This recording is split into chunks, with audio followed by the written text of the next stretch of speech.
ये जो आपने पोस्टर उठाया हुआ है इसका क्या मतलब है, थोड़ा सा इसके बारे में एक्सप्लेन करेंगे आप? जी, इस पोस्टर का सिर्फ एक मैसेज है कि इस्लामी जमहूरिया पाकिस्तान में ना तो रिलीजन औरत को कमज़ोर डिक्लेयर करता है और ना ही हमारी सकाफत। ये सिर्फ मर्द है जो औरत कमज़ोर है। औरत कमज़ोर नहीं है, ना हमारी कमज़ोरी के लिए हमें दवाइयों की ज़रूरत पड़ती है, ये मर्द को पड़ती है। तो मर्द को अपनी सोच बदलने की ज़रूरत है।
के दिल में है, सरफरोशी की तमन्ना अब हमारे दिल में है, सरफरोशी की तमन्ना अब हमारे दिल में है, सरफरोशी की तमन्ना अब हमारे दिल में है, सरफरोशी की तमन्ना अब हमारे दिल में है। देखना हमको कितना बात देखा दिल में है, देखना है जोर कितना बात हुआ दिल में है।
औरत का नारा आजादी, औरत का नारा आजादी, हम सबका नारा आजादी, हम सबका नारा आजादी, मेरा नारा आजादी, मेरा नारा आजादी, औरत का नारा आजादी, औरत का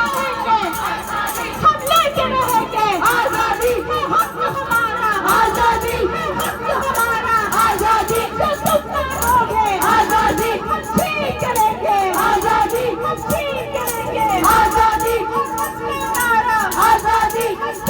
नारा आजादी, किसान नारा आजादी, अल्लाह नारा आजादी, वसीम नारा आजादी, पंजाब नारा आजादी, केपी का नारा आजादी, केपी का नारा आजादी, केपी का नारा आजादी, लिखने की लेंगे आजादी, पढ़ने की लेंगे आजादी, पढ़ने की लेंगे आजादी, सेहत की लेंगे आजादी, सेहत की लेंगे आजादी, हम रक्त की लेंगे आजादी, हम रक्त की लेंगे आजादी, हम रक्त की लेंगे आजादी, सेहत की लेंगे आजादी, पढ़ने की लेंगे आजादी, पढ़ने की लेंगे आजादी, इजहार की लेंगे आजादी, इजहार की लेंगे आजादी, इजहार की लेंगे आजादी, इजहार की लेंगे आजादी, इकरार की लेंगे आजादी, हम प्यार की लेंगे आजादी, हम प्यार की लेंगे आजादी।